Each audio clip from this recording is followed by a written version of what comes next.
Dito, Senator Pia Cayetano is now the chairperson of the Blue Ribbon Committee. Do you think she was a good choice for this position? And what do you think would she do differently from former chairpersons of the BRC, such as Senators Marcoleta and Senator Lacson?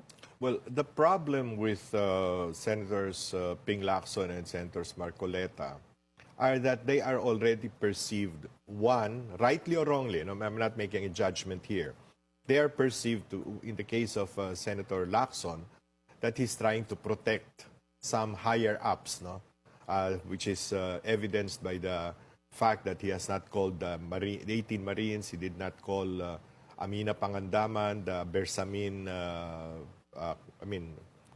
Executive Secretary Lucas Bersamin and Amina, And the Adrian, nephew, no, si Adrian the Bersamin. grandnephew Adrian Bersamin. No? So those are questions still hanging. No?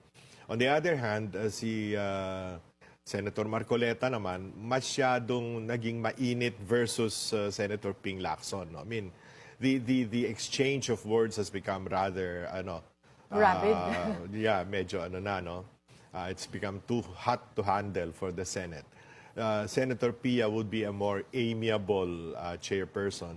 And she is a lawyer, and she already handled this in the past. No? I think when Senator Mig Subiri was still the Senate President. No? So, pwede naman na siya.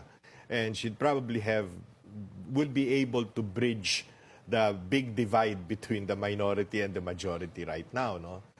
She would be in talking terms with the others. So, baka mas maganda ang kalabasan ng hearings ng Senate Blue Ribbon Committee. But again, I think all senators now also have in mind the fact that the public is still demanding answers to the humongous flood control scandal. No?